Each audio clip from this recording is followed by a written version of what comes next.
L'appel du 4 juin. There can be no peace. L'appel du 4 juin. Am 16. Dezember um 5:30 Uhr. Ici, Londres. Les Français parlent aux Français. J'invite tous les Français qui veulent rester libres à m'écouter et à me suivre. Vive la France, libre, dans l'honneur et dans l'indépendance. L'appel du 4 juin. Chères auditrices, chers auditeurs, bonjour et bienvenue dans l'émission L'appel du 4 juin. Je suis Cheyenne et je suis accompagnée de Wesley. Nous sommes en direct de l'hémicycle du conseil départemental à Beauvais. Quelques mots de présentation. Nous sommes des élèves de la 3e C du collège de Vallès de la commune de Saint-Leu-d'Esserand. C'est important pour comprendre le point de départ de nos recherches. La ville de Saint-Leu-d'Esserand a été détruite à 85% pendant la Seconde Guerre mondiale. Nous avons cherché à comprendre pourquoi et comment cela est arrivé. C'est ce que nous vous raconterons dans la première partie de l'émission. Comme souvent, quand on essaye de comprendre l'histoire de notre ville, on finit par comprendre plus de choses sur l'histoire de notre pays et sur l'histoire de la Seconde Guerre mondiale. Sans plus attendre, je donne la parole à Lisa et Thomas qui vont nous rappeler le contexte de la guerre en France. La Seconde Guerre mondiale. En France. En quelques dates. 1er septembre 1939. C'est le début de la Seconde Guerre mondiale. L'Allemagne nazie conduite par Hitler attaque la Pologne. L'invasion est rapide et violente. Le 3 septembre, le Royaume-Uni et la France ont déclaré la guerre à l'Allemagne. Mais ni l'armée française ni l'armée britannique n'attaquent. Cette situation durera plusieurs mois, on l'appelle la drôle de guerre. En mai 1940, l'Allemagne part à l'assaut de l'ouest de l'Europe, Pays-Bas, Belgique, puis la France. Les civils affolés fuient devant l'avancée rapide de la Wehrmacht. On parle alors d'exode. Le 14 juin 1940, les Allemands sont à Paris. Le 17 juin, le maréchal Pétain, à qui l'on vient de confier les pleins pouvoirs, annonce la défaite de l'armée française. Le 22 juin, la France signe l'armistice reconnaissant sa défaite à l'endroit même où les Allemands avaient signé celui du 11 novembre 1918. La France est vaincue. C'est aussi le début de l'occupation. Dans le même temps, le 18 juin 1940, le général de Gaulle appelle les Français à résister et à continuer la guerre à la radio londonienne. Son discours inspire de nombreux résistants en France. D'autres entrent dans la résistance par refus de la dictature mise en place par Pétain, par refus de la collaboration entre l'État français et l'occupation allemande, ou par rejet du nazisme et rejet des persécutions contre les civils. Le 6 juin 1944, le débarquement des Alliés en Normandie marque le début de la libération du territoire. Le 15 août 1944, les forces françaises libres débarquent en Provence. Le 25 août, Paris est libéré, Charles de Gaulle est nommé à la tête du gouvernement de la République française. Fin 1944, le territoire français est libre. Le 8 mai 1945, la guerre prend fin en Europe avec la capitulation de l'Allemagne et la signature de l'armistice. Merci pour ce rappel. Une question se pose. Et Saint-Leu-d'Esserand, quand, comment et pourquoi la ville a-t-elle été détruite? Anthony et Morgane vont répondre à ces questions. Saint-Leu. Sous les bombes. La ville de Saint-Leu a connu 2 périodes de bombardement. Quand a eu lieu la première vague? Le 18 et le 21 mai 1940, ce sont des bombardements allemands. Ils font partie de la stratégie militaire appelée la Blitzkrieg ou la guerre éclair. Et que font les habitants? Ils sont évacués, ils se réfugient dans les carrières de Saint-Maximin, la ville voisine. Les destructions dans la ville sont limitées. Donc les habitants se remettent facilement de ces bombardements? Non, en fait commence une période pendant laquelle leur quotidien va changer. Comment ça? Tout d'abord, les Britanniques font sauter le pont, comme en 1914, pour ralentir l'avancée allemande. Sans le pont, les habitants doivent prendre le bac. C'est un bateau sur lequel on peut charger un véhicule et qui permet de traverser l'Oise. Et ensuite? Ensuite, l'armée allemande installe un poste de commandement de la Luftwaffe, l'armée de l'air allemande, à la mairie de Saint-Leu. Les habitants de Saint-Leu ont donc réellement connu l'occupation dans leur quotidien. Mais pourquoi installer un poste de commandement dans le village de Saint-Leu-d'Esserand qui compte à peine 1600 habitants?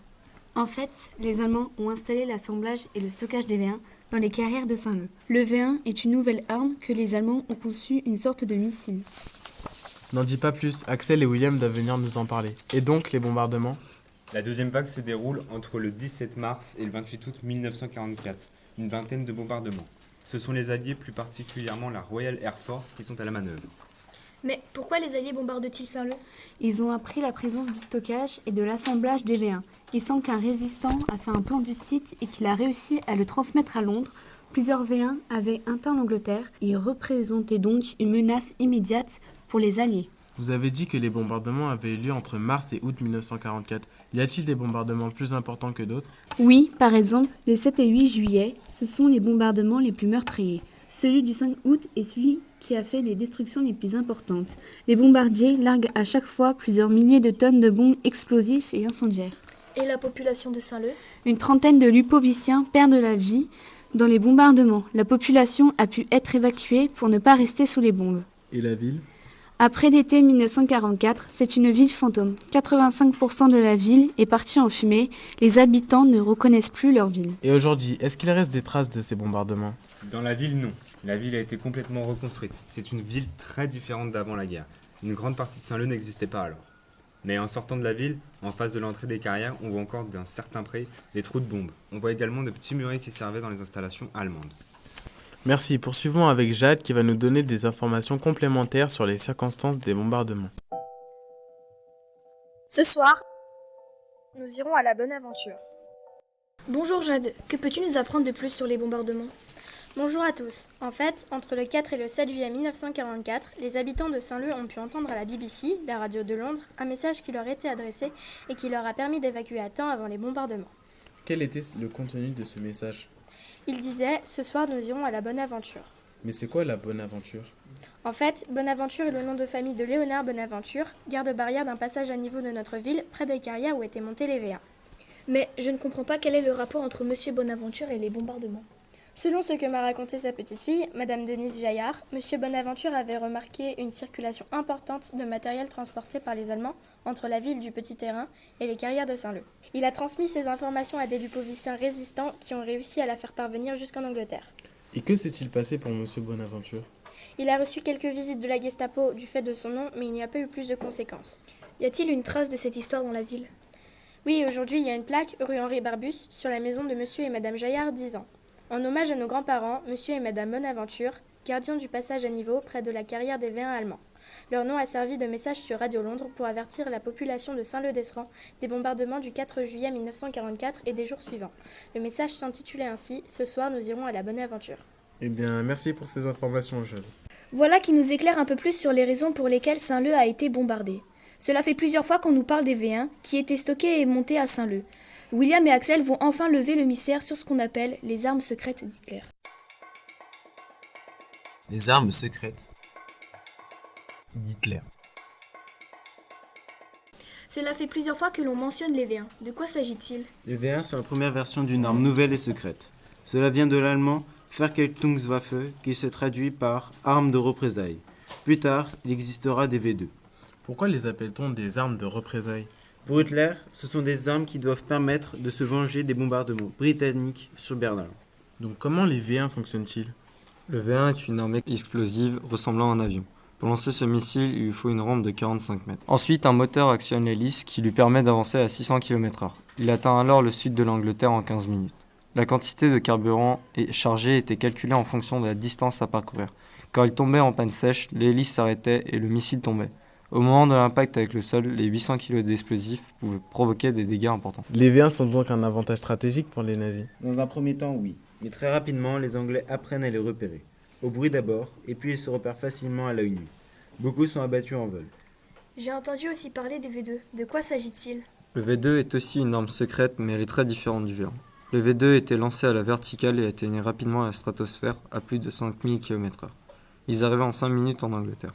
Lequel des deux est le plus dévastateur? C'est le V2, car sa vitesse s'ajoute aux explosifs. Cela provoque un effet de souffle très destructeur. Où sont-ils fabriqués? Les V1 et les V2 sont utilisés à partir de 1944. Ils ont été conçus par des ingénieurs allemands sur la base militaire de Peenemünde. Bombardée en 1943, elle ne sera plus utilisée par la suite. C'est dans les camps de concentration de Dora qu'est transférée la production. Ce sont les prisonniers du camp qui fabriquaient les missiles dans des conditions de vie terribles. Et une fois fabriqués, ils sont ensuite envoyés en pièces détachées dans des lieux de stockage comme Saint-Leu-d'Esserand. Enfin, ils sont transportés jusqu'aux rampes de lancement installées en Normandie ou dans le Pas-de-Calais. Qu'est-il arrivé aux créateurs de ces armes après la Seconde Guerre mondiale? Est-ce qu'ils ont été exécutés? Les équipes d'ingénieurs allemands qui travaillaient sur les V1 et les V2 se sont rendues aux Américains. Le plus célèbre d'entre eux est Wernher von Braun qui a travaillé aux États-Unis pour la NASA pendant de nombreuses années. Il a participé à la conquête de l'espace. Merci pour toutes ces informations. On en sait maintenant un peu plus sur ces armes dévastatrices. D'ailleurs, Axel et Baptiste, vous avez justement fait des recherches sur Wernher von Braun. Le destin extraordinaire de Wernher von Braun. Werner von Braun est un ingénieur allemand né en 1912 en Allemagne. Il meurt en 1977 aux États-Unis. Pendant la Seconde Guerre mondiale, il est l'un des principaux ingénieurs qui permettent le vol des fusées allemandes de type V2, le premier missile balistique de l'histoire. Il obtient le grade de SS Turmbannführer dans l'administration du Reich. C'est un poste d'officier. Que lui est-il arrivé après la capitulation de l'Allemagne? À l'arrivée de l'armée américaine en Allemagne, il s'est rendu aux Américains. Ceux-ci étaient particulièrement intéressés par son travail sur les missiles V2. Que devient-il après la guerre? Il obtient la nationalité américaine en 1955. Il joue un rôle majeur dans le développement du programme spatial de la NASA en concevant la fusée Saturn V.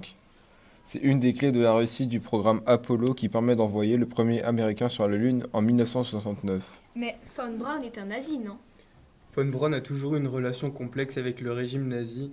Pendant sa vie américaine, il a toujours minimisé son engagement aux côtés des nazis.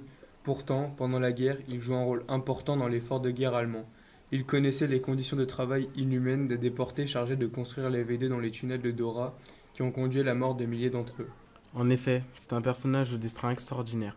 Merci Axel et Baptiste. La paix du 4 juin.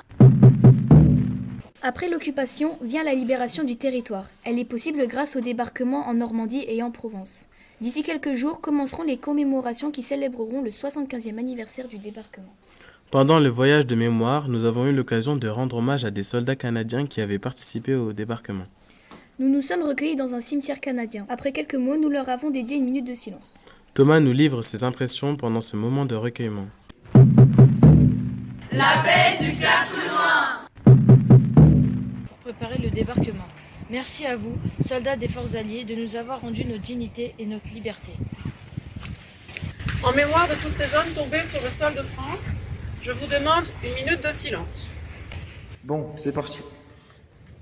Il faut pas que je rigole. Oh, j'ai soif. J'aurais dû boire avant.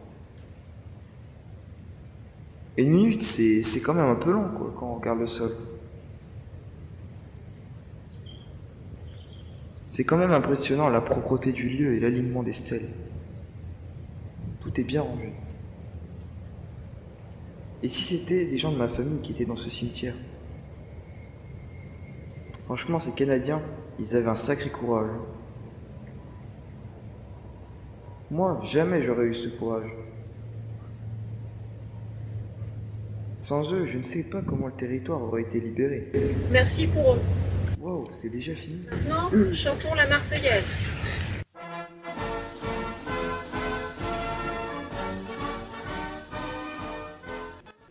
La libération du territoire a été faite par les Alliés et par les résistants inspirés par le général de Gaulle et son appel du 18 juin.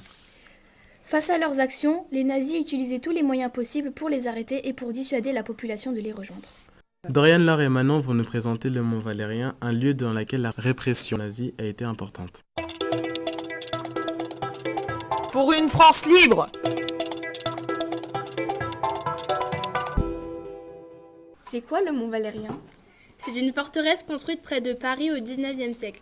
Ce lieu est utilisé à partir de juin 1940 par l'armée allemande qui s'y installe et décide d'en faire un lieu d'exécution à l'abri des regards en pleine forêt. Qui étaient les fusillés? Ce sont des otages, des civils prisonniers des camps d'internement français. Ils sont fusillés en représailles des attaques faites contre l'armée allemande. Ce sont aussi des communistes ou des résistants. Au total, 1008 hommes ont été fusillés. En parlant des résistants, quel rôle jouent-ils pendant la Seconde Guerre mondiale en France? Ils ont joué un rôle important dans la lutte contre l'occupation allemande et contre le régime de Vichy. Ils transmettent des informations, font paraître des journaux clandestins ou organisent des attaques contre l'armée allemande.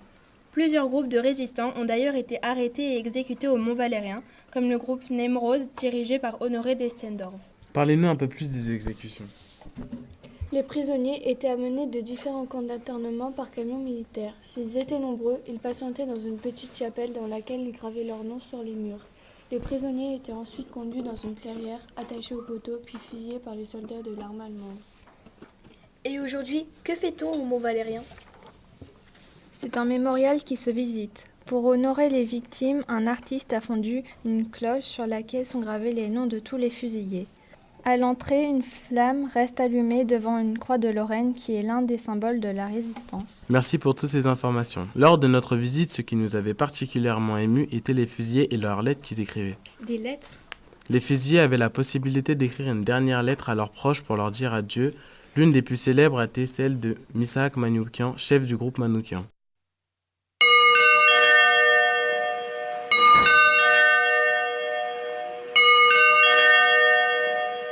T'as vu l'affiche? Quelle affiche? Celle qu'on doit étudier? Non, pas vue. On est obligé de faire ça maintenant? Oui. Non, mettez-vous d'accord. La prof nous a donné une tonne de trucs à faire et on est coincé en études. Bon, ok, elle est où ton affiche? Ce n'est pas mon affiche. Non, mais c'est toi qui veux qu'on bosse. Dans le lit, je ne me souviens plus la page. De toute façon, tu la reconnaîtras, elle est rouge. Ah oui, ça y est, en effet elle est rouge. C'est même comme ça qu'ils l'appellent, l'affiche rouge. Ils ont une sale tête sur les photos, ils doivent pas connaître les filtres Insta, parce que là ils font peur. Elle a été faite en 1944, donc pas de filtre Insta. Les photos ont été prises à leur sortie de prison, juste avant qu'ils partent pour se faire fusiller au Mont Valérien. Ouais, sortir pour ça. Sur l'affiche, ils disent que c'est l'armée du crime. C'est bien ça, lutter contre les criminels, non? Pourquoi tu me regardes comme ça? Parce que t'as encore rien compris. Ouais, en même temps, quand tu vois les crimes qu'ils ont commis, les photos en bas de l'affiche sont assez parlantes. Faut vraiment tout vous expliquer. 1. C'est une affiche de propagande allemande. Oui, mais elle est écrite en français. Le but est de s'adresser aux Français. S'ils le font en allemand, ça ne fonctionnera pas. C'est pas bête ça. 2. Les Allemands veulent faire peur aux populations. C'est vrai qu'avec ces photos-là, c'est bien inquiétant. T'as vu, il y a des noms. Manouchian. Manoukian, c'est le chef du groupe. Alfonso. Vasbrout. Vasbrot. Et leur nationalité, on dirait qu'il n'y a pas un seul Français.